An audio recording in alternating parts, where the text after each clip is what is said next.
dhufu tokko hin jiru.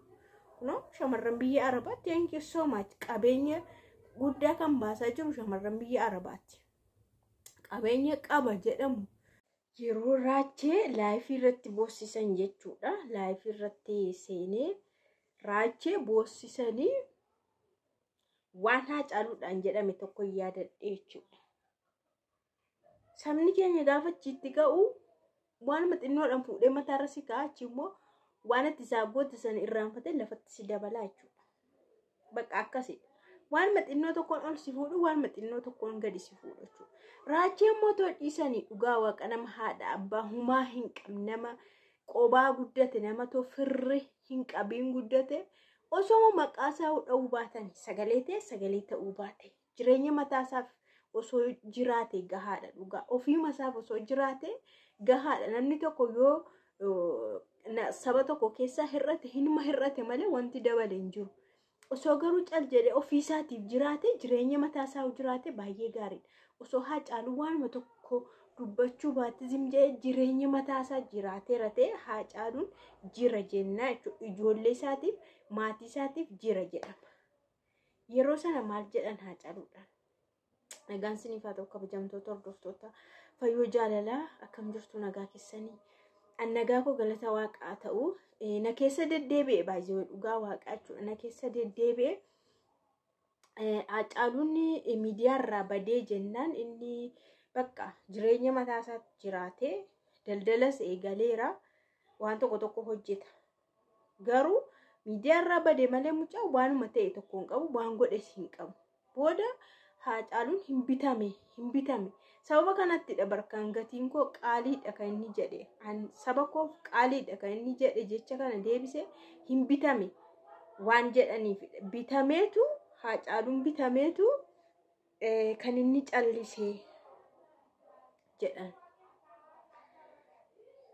Akkanatti miidiyaa irratti dhufee isa dhumaaf isa jalqabaa isa agarree isa dhabnee jechuudha dhugaa Waaqa. Baay'ee tokko nama gaddisiisa. Jecha sabni keessiin jedhu yeroo baay'ee jechuudha.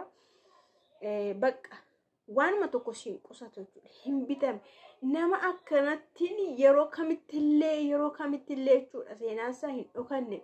Haacaaluun guyyaa sana bara sana kaasee otoo cal jedhee even osuma bitame inni kanaan dura hojjete yoom dhuma. Waan inni hojjete yoom dhuma jechuudha. Waan inni dubbiidhaanis haa ta'u qabsoodhaanis haa ta'u waan kamiinuu waan inni jedhe yoom dhuma yoom darbe. Bakka xinnoodhuma tokko ati yoo calliste hin bitamte maalii taate jedhu. Namni hin bitu baay'ee way. Amma raachuudhaan maal jedhan irratti barreessuun barreeffamicha argeera. Sanummoo wal jalaa fuudhaniitu barreessu komantii jalatti waan isaan hin barreessin hin jiran jechuudha. Raachuun walloodhaaf sagalee ta'e jennaani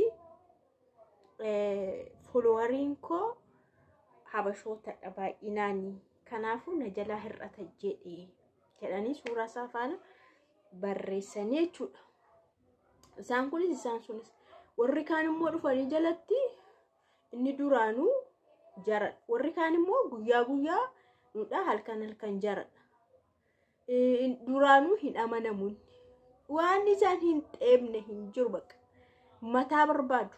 Waan ta'e gochuudhaa fi miila baasuudhaan mataa barbaadu. Akka gaafa namni dahu mataa mul'annaan gargaaranii dhidhiibanii mucaa kee habasan mataa xinnoo tokko barbaadu nama maraachuudhaaf jechuudha.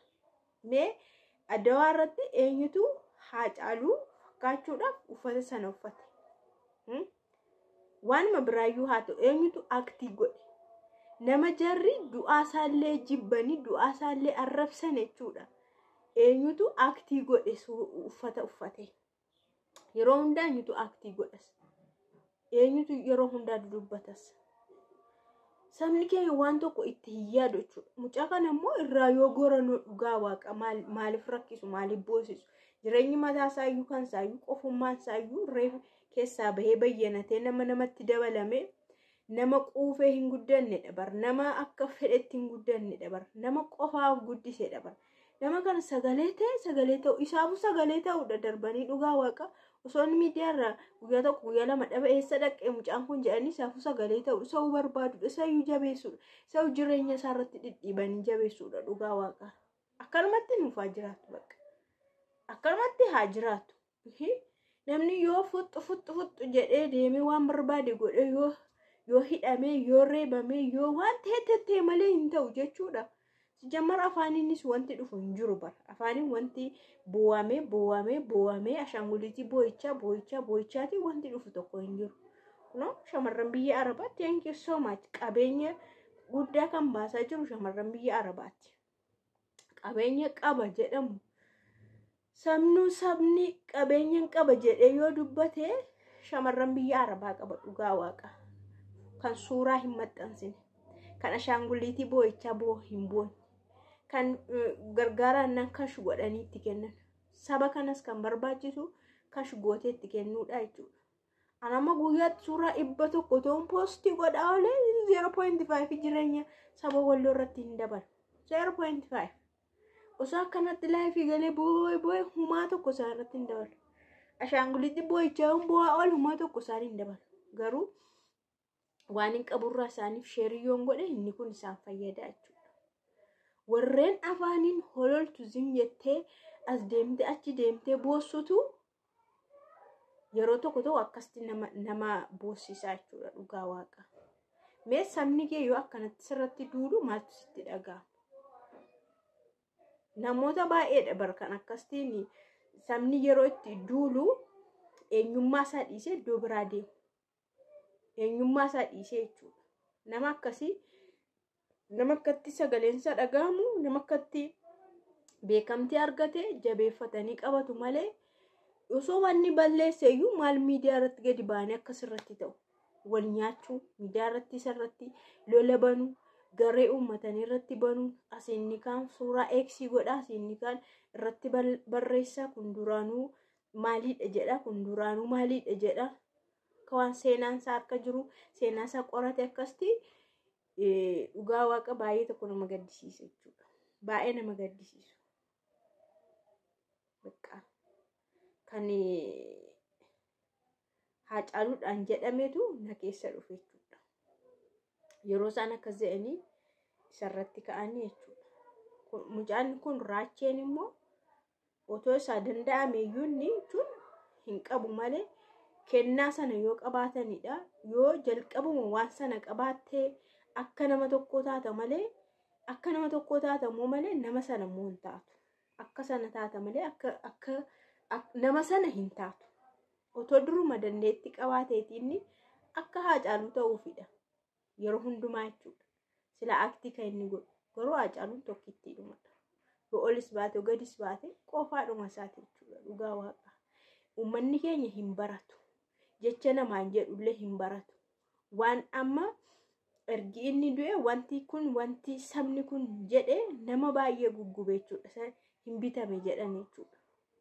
Kanaaf baay'ee tokko nama gaddisiisa. Haacaaluun raachee irraa immoo toggoranii baay'ee gaariidha dhugaa waaqa. Jireenyi mataa isaayyuu haa jiraatu sa'uu deeggaruudha.